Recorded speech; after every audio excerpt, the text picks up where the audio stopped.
Hey friends, thanks for clicking on this video, and I hope that you will find this just as entertaining as I did. I want to thank Robert for letting us know about this particular article. It comes from the November 8th, 2001 Awake, and the title of the article is "The Experiment Has Failed." And what caught Robert's attention was the fact that Watchtower quotes George Soros. Now, this day and age, a lot of us pretty much have something stuck in our craw when it comes to the name GS, and that's what I'm going to refer to from here on out, GS. And it was interesting to note that in this article, Watchtower actually uses what GS said sort of to their benefit, because it really lines up very well with Watchtower ideology. So buckle up. I hope that you will find this article just as humorous as I did. Alright, so I'm going to begin reading. Once again, it's from the Awake, November 8th, 2001. And it begins, "In this world, a rapidly shrinking global village, it is said that the schism between the haves and have-nots is increasing." Imagine what it's like now, let.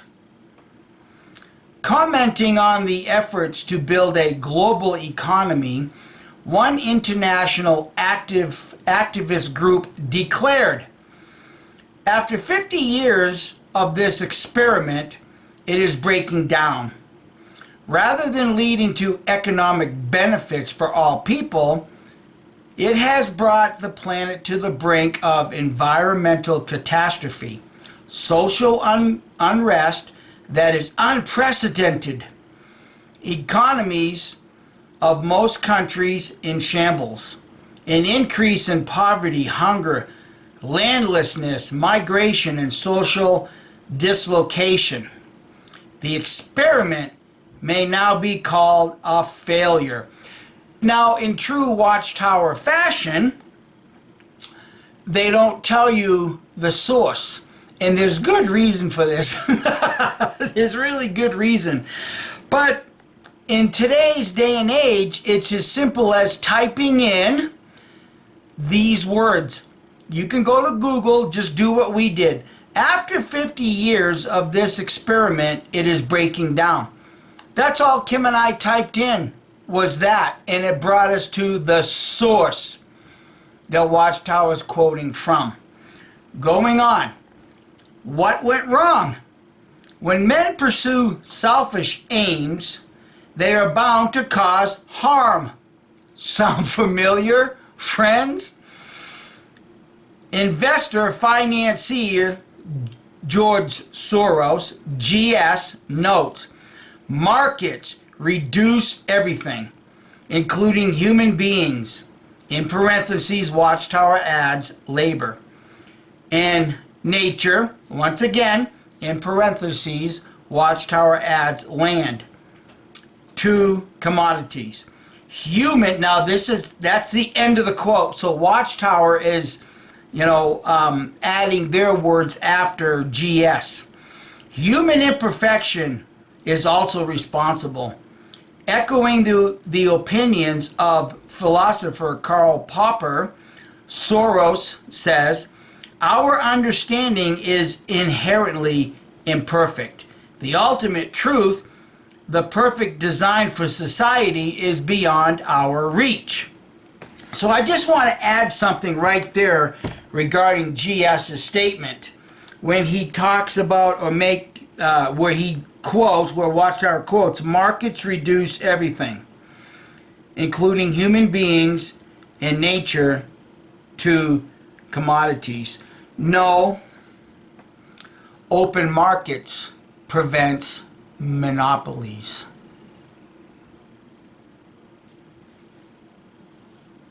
Comprende, friends?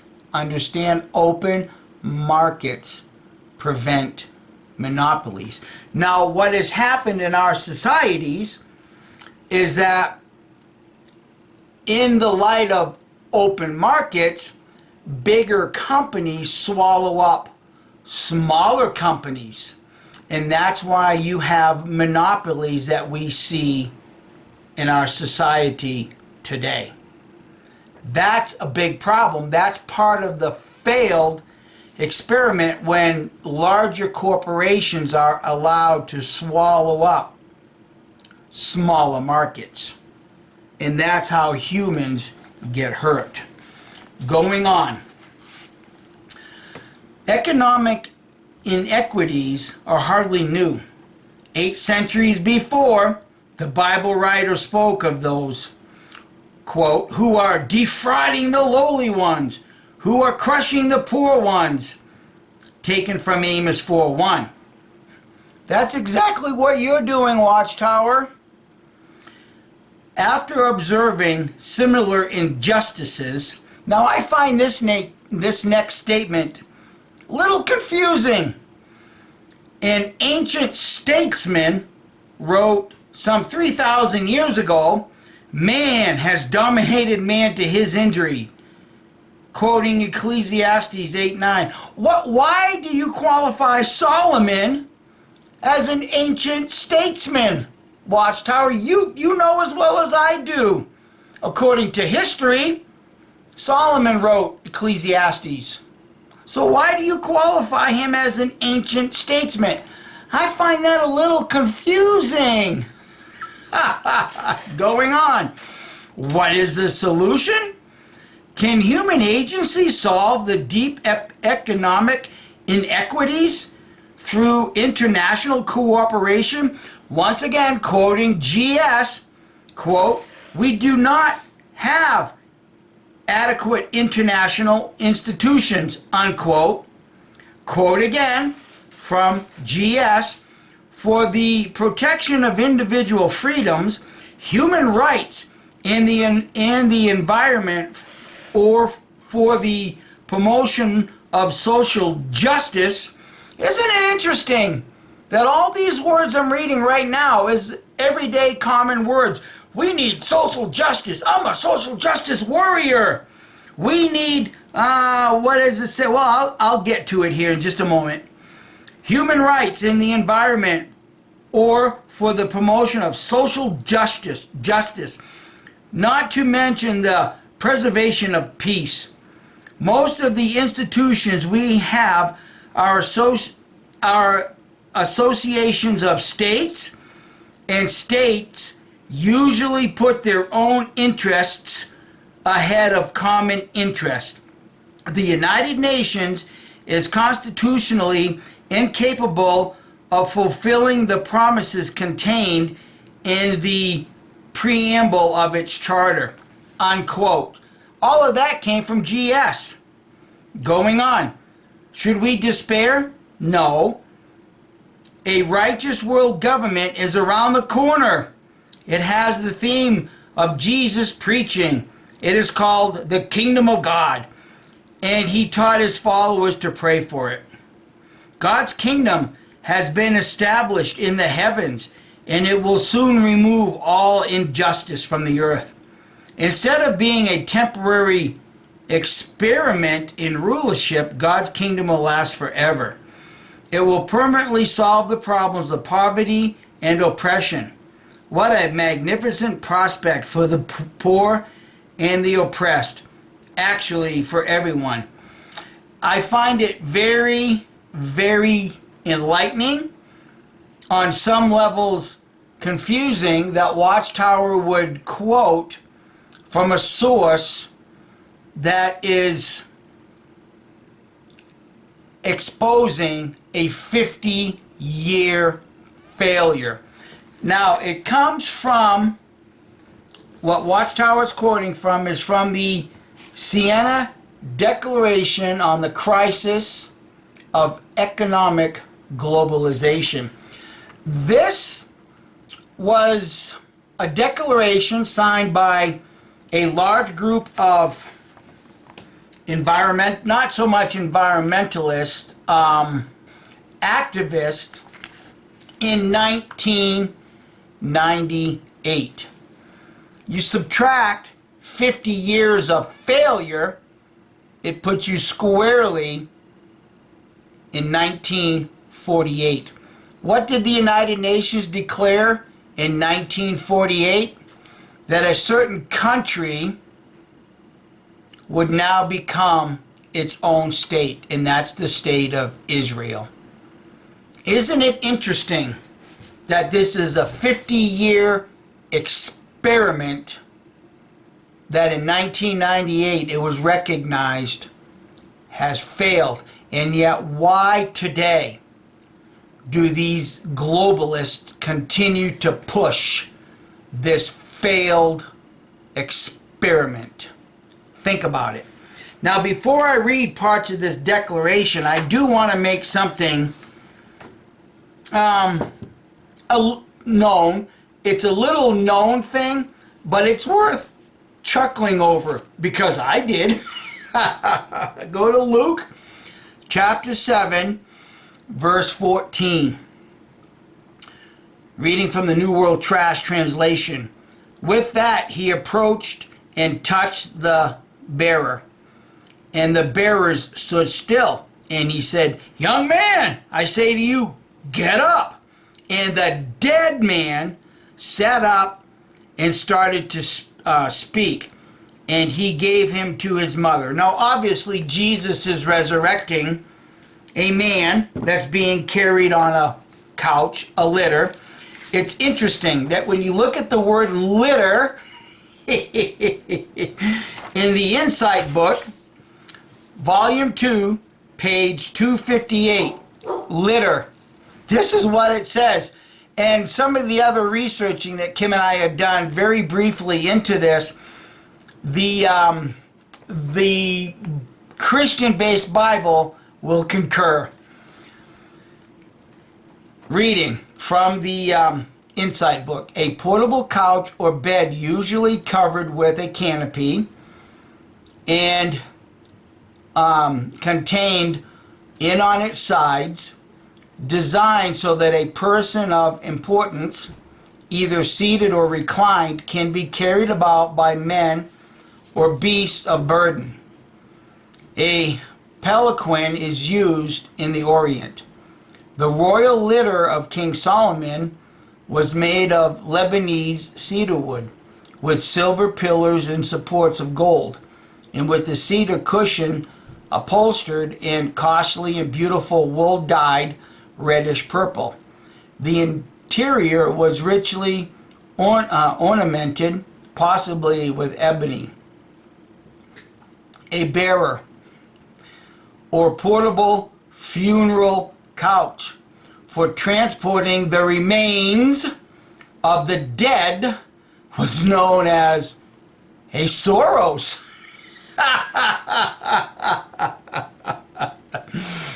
Hope you friends find that as humorous as I did, because when you look up GS's real name, Soros is not his last name. So why would anybody adopt a last name that is equated to a couch for transporting a dead person? I find that very humorous that that last name would be used by this particular individual. Okay, on to the Sienna Declaration of Economic Globalization. This is the source Watchtower quoted from. And it's a failure on many, many levels. And I'm just going to reread on page 2 where Watchtower chose to quote from but neglected to tell you the source of the quotation. Great expectations have led to despair. Now remember, friends, this experiment started in 1948. And in 1998, a group of activists come together to declare this is a failure. So going on, After 50 years of this experiment, it is breaking down. Rather than leading to economic benefits for all people, it has brought the planet to the brink of environmental catastrophe, social unrest that is unprecedented, economies of most countries in shambles, an increase in poverty, hunger, lawlessness, migration, and social dislocation. The experiment may now be called a failure. It's interesting to note that in another site regarding the Sienna Declaration on the crisis of economic globalization, this is from the freelibrary.com. It's talking about the failure of economic globalization. Okay, so I'm going to read. I have a number of things highlighted, and this is what I'm going to read. Sienna, Italy, September 1998. The Sienna Declaration was prepared at a meeting held in Sienna, Italy in September 1998 by the Board of Directors of the International Forum on Globalization, IGF, an alliance of leading scholars, activists, economists, researchers, and writers representing over 40 organizations in 20 countries. Earth Island Institute is one of those signatories. The following is excerpted from the declaration. The complete document can be read on our website, which is earthisland.org, but I actually have all of that right here also. Going on to what I have highlighted. Economic globalization in its present form was deliberately designed by economists, bankers, and corporate leaders. It is an invented experimental system. There is nothing inevitable about it. Now remember, we're going back to 1948. After 50 years of this experiment, it is now being categorized as a failure. Just like Watchtower. Going on. Rather than leading the economic benefits for all people, it has brought the planet to the brink of environmental catastrophe. Unprecedented social unrest, an increase in poverty, hunger, landlessness, migration, and social dislocation. The experiment may now be called a failure. Then why do governments today still work in conjunction with this failed experiment? I go on. All people of the world have been made tragically dependent upon the arbitrary experimental acts of giant self-interested corporations, bankers, and speculators. You might as well put Christian religions in there because Watchtower is part of this experiment. This is the result of global rules that remove real economic power from nations, communities, and citizens, democracies, while giving new powers to corporate and financial speculators that act only in their own interests, and that suppresses the abilities of local economies, regions, and nations to protect resources, public health, and human rights. This has left the people of the world in an unequally isolated, vulnerable condition, dependent upon the whims of great, distant powers. This, too, is an unsustainable condition. You mean like shutting off the Keystone Pipeline so that this country can remain economically independent? Why are they still working with what has already been declared a 50-year-long failure, experimental failure? So it looks to me like these globalists are a bunch of dumbasses. Because you're reading it, I'm reading it right here. It's failed. But somebody comes along and wants to turn the economic valve on so that we could all prosper, but yet one side wants it shut down again. And it's been declared a failure. Talk about running an experiment, a failed experiment, time and time and time again, expecting different results. Just keep reading the Bible, Watchtower. Keep coming up with all these scriptures, and the book itself is based on failure. Going on. Let me get back here. It says, okay, convening of a new Bretton Woods type international conference which would bring to the table representatives of nation states, bankers in industry, and citizen organization to design economic models that re-empower communities and nation states, place human, social, and ecological values above corporate profits, encourage national self-sufficiency wherever possible, including import substitutions, and operate in a democratic and transparent manner. Dropping down. The undersigned are not opposed to international trade and investment, or to international rules that regulate this trade and investment, so long as it complements economic activity and nation states can achieve for themselves, and so long as the environment, human rights, labor rights, democracy, national sovereignty, and social equity are given primacy. Oh, there's that word, social equity. Who uses that a lot?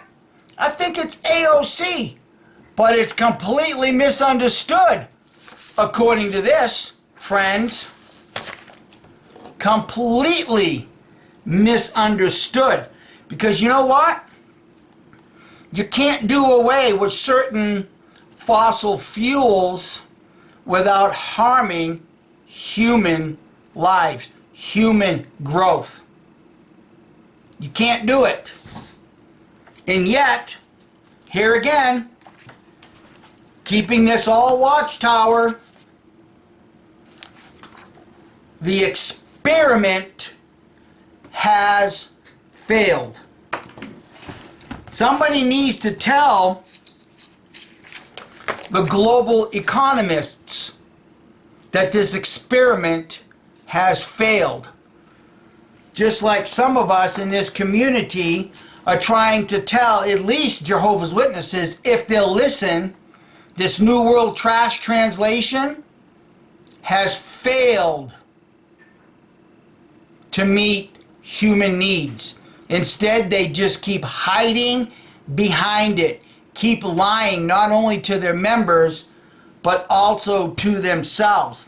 They sit at their round tables and they write articles about not being overly concerned about your investments and all of this crap, while the members sitting on the governing body are getting filthy rich over the fact that you don't study, you don't research, and you don't challenge those people. And it's all right here. It's all a failed experiment, just like Christianity. This book has not brought back one person from the dead. All it does is continue to look to the future, look to the future, look to the future. From 1998 to 2023, what's changed? Has it gotten better? No. So you can write all the declarations you want. You can put all the words on a piece of paper you want. But until human beings learn to claim who and what they are, it's going to continue to be a failed globalist experiment. So learn to identify yourself that you are a free, sovereign being. Then you can escape this nightmare that continues to encapsulate this world. Everybody keeps parroting little tiny words such as social equity and all this other crap that goes nowhere. Why? Because in 1998, it was already recognized that from 1948 to 1998, giving back anybody their own sovereignty is a failed experiment. Have a nice day.